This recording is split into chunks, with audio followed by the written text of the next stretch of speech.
That number was obnoxious. There are murderers who will get out of court faster than Harvey Weinstein will. That number spoke to the pressure of movements and the public. That number did not speak to the evidence that came out at trial. That number did not speak to the testimony that we heard. That number did not speak to evidence, nor did it speak to justice.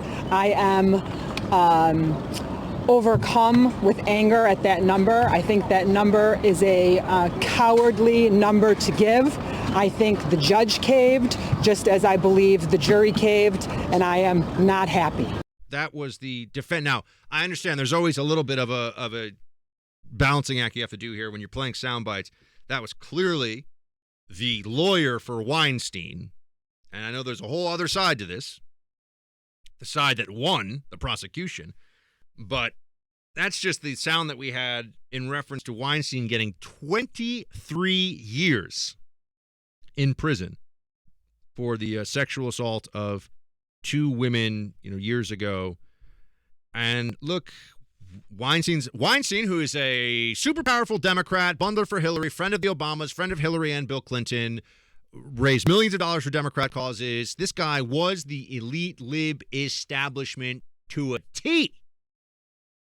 Don't forget that. But, he's a bad guy, all right? Not that I don't like his politics. He's clearly a bad human being. And I do think he's getting what he deserves insofar as he should be punished for, sexual assault on women. I mean, the things that he did, if somebody who wasn't Harvey Weinstein did, would people be saying, yeah, you can't throw a woman down, and when she's saying, no against her will, keep doing things and keep. So, I think Harvey Weinstein is going away, and that's a good thing. 23 years, if we're talking about sexual assault sentences, and the severity of this, 23 years seems like it is longer than most people will get for killing somebody. That's true. It's a lot longer than a lot of people get for manslaughter. It's longer than people will often serve for murder, too. So, that's 25 to life, but people will get parole. Now, maybe Harvey Weinstein would get parole, too, but he's in his 60s. If this is his sentence, he's appealing it, but he's going to die in prison.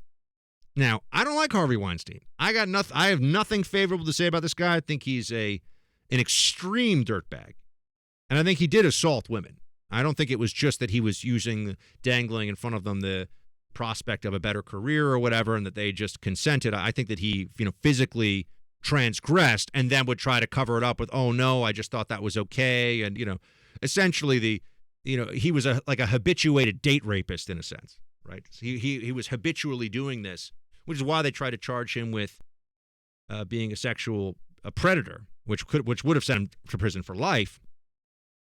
But I can't help but notice that this reminds me, in the early, Harvey Weinstein was one of the first big Me Too cases that came up. And there are a lot of very powerful people that protected this guy, that covered up for him, and they will never be held to account for it. Remember that. NBC News will never be held to account for killing this story. They didn't want to mess with Harvey Weinstein. Weinstein was hiring all these private eyes and detectives and stuff, too, to go after people. He's a really scary, really bad guy. So, okay, fine. Rot in hell, Harvey Weinstein. No problem with that. The sentence does feel like it's there's a little bit of a political message being sent as well for the Me Too era and all that. I mean, if he got 10 years, I'd say, yeah, that's what I would have guessed, 10 to 15. How much do we really care, though? The guy's in his late 60s. I mean, if he serves 15 years, he's really not going to spend much time on the outside anyway. All that said, though, I've said this before, and this is separate from the specifics of, or rather, I'm separating myself from the specifics of the Weinstein case here to this one factoid, which is that now Weinstein's case has established that a woman can claim years after the fact that she had a consensual sexual relationship with somebody, and at some point or any point before or during that admittedly consensual sexual relationship, that person, that man, committed a felony rape assault for which his life should be ruined and he should go to prison for decades. In Harvey Weinstein's case, that seems like it's probably true and appropriate, right? Like that's okay, he's a bad guy. Do any of you doubt, given what we saw with Kavanaugh, which was when Ronan Farrow was called into service on that one, a lot of the Me Too machinery they tried to use to throw at Kavanaugh to destroy him. At some point, and I can't tell you when, and people might forget that I'm making this prediction, but just give it some time, you will have a very powerful movement, a person who is important for the left to destroy. We'll have a woman come forward who had an admittedly consensual sexual relationship with that person, and she will claim that one night when they were maybe a little drunk or they'd had a fight and he thought it was okay, and she said you'll get it. There'll be this sort of gray area thing, and they'll say which usually would be adjudicated in a way where you'd say, okay, well, I mean, if you think that somebody did this and the next day you tell them you love them and you continue to have sex with them for the next 5 years, how did they really commit a felony rape against that person? That would have been the thinking before. The thinking now will be different. You're going to have some guy. I'm guaranteeing you, if this happens, it will be somebody the left wants to destroy. And you'll have a woman come forward and say that there was that I had a long-term sexual relationship with this person, but one time he raped me, and the entire apparatus will come forward and say, rapist must be destroyed. And now, is it possible to rape somebody in the confines of a marriage? Of course it is, right? I'm not saying this isn't possible. I'm just saying that it will no longer be considered really a defense if the person the next day was saying, literally, I love you, you're my sun, my moon, and my stars, and we need to continue to have sex together, and everything is fine. That did not sway the jury in the Weinstein case. That seems to me to be a change in the way that we'll be thinking about these kinds of trials going forward, but it's only going to be a change that is unjust when it is applied for reasons of essentially, assassinating someone's character for political reasons. It's going to happen. This is going to be the new, the next time it won't, because and really, in a sense, they tried something. They tried this, having women come forward to lie about Kavanaugh. That was a political hit. They were liars. They were completely. There were women who were delusional, but they were weaponized by the left to take down a very important target. What you're going to have will be somebody who, people get very angry when relationships end. People get very angry after a divorce, messy divorce. And if, a target of the left, if they can find someone who, really hates. I mean, I know people who have tried to get their exes thrown into prison. I know people who have, lied to the police about. I mean, people do really bad stuff here.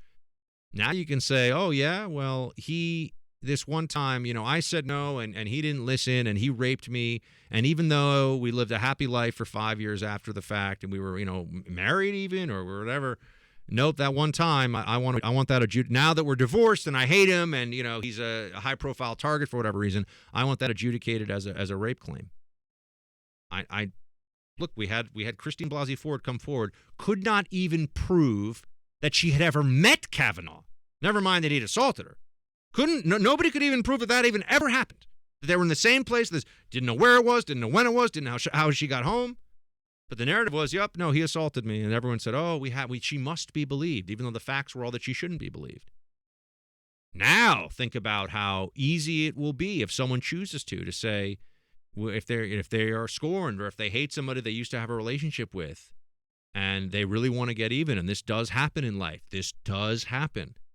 There was one time when, and even though the relationship continued, I was very happy and said I was very happy and we continued to have a sexual relationship. There was this one time. That's a legacy of this case that I don't think a lot of people see, and maybe I could be wrong. Maybe this is just a one-off and the dirtbag Harvey Weinstein goes away forever and, everything is fine. This never happens. But I used to go on radio saying they were going to weaponize Me Too, and they did against Kavanaugh. I could see this getting added into that. That's all I'm making a prediction about the future, not a commentary on specifically whether Weinstein's guilty. I think Weinstein is guilty.